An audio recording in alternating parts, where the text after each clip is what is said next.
Alright, I gotta do a response video to Nick, the Modern Mystic. I don't know, he's just back on this fractional reserve crap. Like, this is the fundamental problem. This is the cause of the whole catastrophe. It's a pile of crap. So let's go. Tuesday morning. Once upon a time, there was a thing called the economy, but people didn't call it the economy back then, and they dealt in barter of sheep and eggs and chicken. And beads and tokens and emeralds and rubies and gold and all kinds of other things too. But somewhere developed an idea whereby you have a medium of exchange. Let's go straight to gold. Gold is a medium. Might just start off first with like salt. I mean, salt was a medium of exchange for a long time on planet Earth in a lot of cultures, but whatever. Go ahead, play the game. Medium of exchange.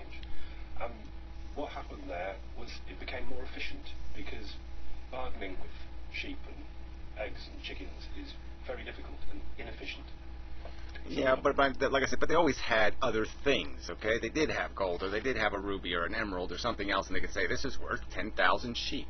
So there was ways of making these transactions, and then there was contracts between men. They would shake each other's hand and make a bargain and say, yes, in 6 months I will give you this, and you do this for me, and they shook each other's hand and made a contract. And if somebody violated the contract, then they stabbed them to death.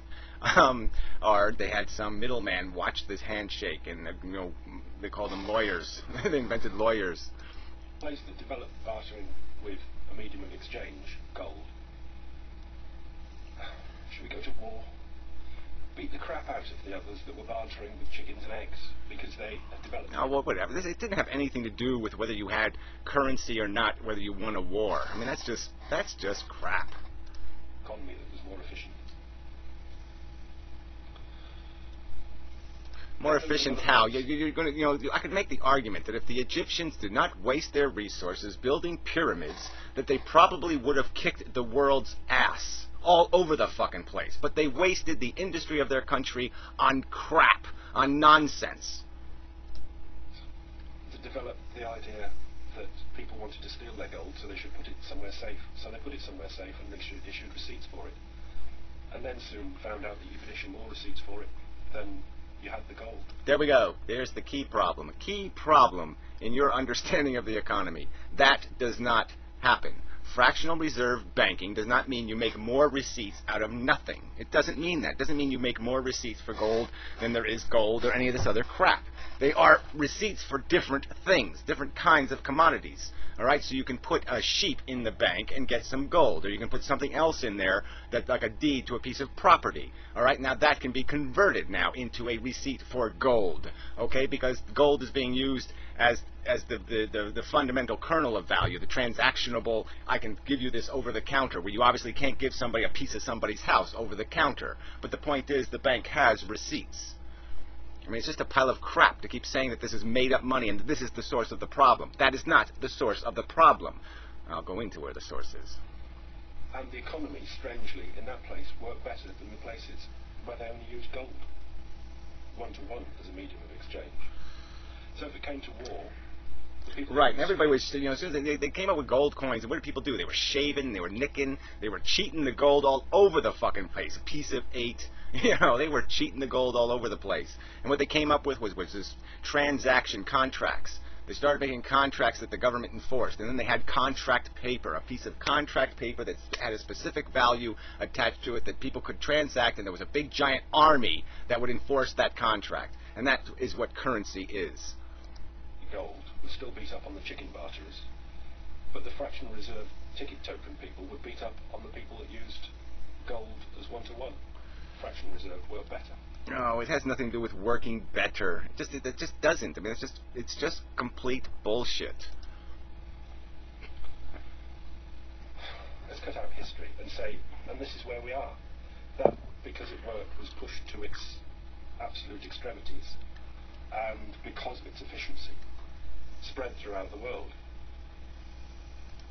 All right, so he's going to claim that somehow fractional reserve banking, which is not a problem. It just means that, okay, somebody makes a deposit in the bank. It can be, and they can make a deposit in a lot of different ways. Like they could buy a house, and the deed to the house goes into the bank. The bank has a receipt. All right, now it can lend money on that receipt. Obviously, it's value. So, but I'm just saying that the bank doesn't give out more than it has in receipts in a total. So maybe it can't give you a piece of gold if you come for your value back. If you bring your IOU back to the bank and there's a run on the bank does have the value. It just has it in different things, different items of value, different stuff in the world. It has deeds to different kinds of stuff. It might have a stock certificate, or it might have a U.S. savings bond, or it might have a house, or it might have an oil derrick, or it might have all kinds of different receipts that it can give you a piece of. But it does have a value. There's no made-up money in fractional reserve banking. Where they make up the money is where they print the currency. Okay, so the U.S. has printed some $3 trillion. In a huge multi-trillion-dollar economy, $3 trillion is not. This is not crashing the world economy. But what the United States has also done is borrowed a big pile of money, and so has Europe borrowed a fucking big pile of money. Now, Nick, why don't you explain to me what borrowing money has to do with fractional reserve banking? There's no connection whatsoever between these countries making the willful choice not to tax their citizens and to borrow the money instead. All right? Now, that's a willful choice. It has nothing to do with fractional reserve banking, and that is the source of this problem, because that borrowing, that lending, has to come from some source. It has to come from some ownership somewhere. And now we have economies based on money that isn't even based on gold. It's only based on tickets. Right, tickets. Why don't you just call them what they are? Deeds. It's based on deeds. Deeds to almost anything you can imagine being ownable in the country. Deeds based on stocks, the value of stock certificates, the value of housing, the value of all these things. And so if you have a crisis in housing, well, then all of a sudden your deeds are going to lose some of their value, because part of the mix, part of what's in the deed's value, the money's value, is the price of housing. And the same thing would happen though if you have a crisis anywhere else in the economy. Nothing backing any currency in the world at all. See, now that statement is just completely outrageously incorrect. I mean, how can you possibly justify that? They are all deeds. They are all claims on stuff. All right? So when the government borrows money, what is it selling? What is it trading to the person buying the bond? It's saying, give me a bunch of money. I'm going to promise to, pay you interest. And if you said, give me the money now or some other thing, which you're not allowed to do, but let's say you did do it, or your bond comes to term, what would the government have to produce? It would have to produce the value. That means it would have to tax its citizens to pay back the bond. So what it was lending on was the value of its economy, its capacity to tax its citizens. That's what it's basically selling. And that was what this new transition in economies became. People didn't just own businesses anymore. They owned profits. Okay, that's what the whole stock market is based on. It's not based on you owning a piece of a business. You don't own the value of the business, its buildings, the people, the stuff. You own the value of its potential to make money into the future. And so it's all speculation into the future. And so if something happens to compromise the future capacity of that future to produce this productivity thing, okay, this value from workers, this profit, okay, if all of a sudden something happens to break that profit engine, well, yeah, then your economy collapses, because you've got half your economy invested, all right, based on this claim of ownership on the future. We have sold decades of labor into the future. We've allowed people to claim ownership to decades into the future. All right, and so that's this more of their acquisition of stuff. They've been acquiring stuff for thousands of years, claims of ownership, and now they have claims of ownership that go into the future. And they weren't allowed to do that in the past, and they're able to do it now. And that's how they keep getting richer and richer and richer. And that's the fucking goddamn problem, is these rich motherfuckers. And also, like I said, the political decision not to tax people to pay for the expenses of their governments, because they had to give everybody a fucking tax break. Because everybody had to get rich, and you can't get rich if somebody's taxing you. Didn't mean to hit the button. Hit the wrong one. Now, there's no advantage anymore because everyone uses the same system. Where to go with this?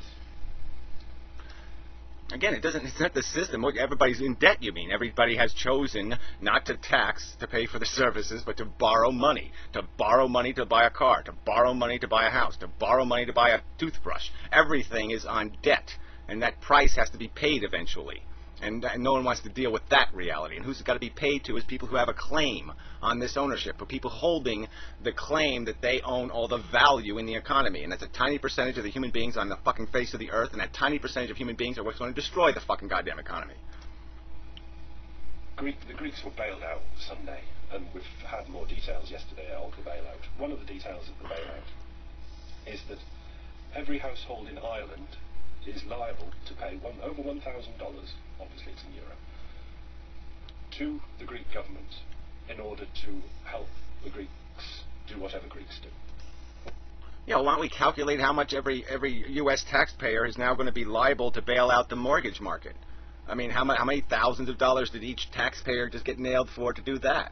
So, I mean, all this is going to get really expensive because, yes, you're saying that all the IOUs have to be paid. And as long as you keep trying to pay the IOUs, as long as you keep trying to tell these people that, yeah, your claim on the future is legitimate and we're going to pay you, well, then, yeah, you're going to have to keep taxing people to do that. And the governments aren't going to tax, so then they're just going to borrow more money and just add to the equation that's unsustainable because now they're just creating, again, another claim on the future. When Ireland's going to borrow the money, what are they going to make the money out of? They're going to make it out of another claim on the future. They're going to sell another few more years into the future and say, yeah, we'll give you a few more years of our tax base into the future. All right? So there's still the rich man is staying rich because he's going to get his money, and who's getting screwed is the future. $1,000 from each household in Ireland that's going through its own austerity will have to be paid to Greece. Now, from this we can work out that the system is utter madness. The Irish household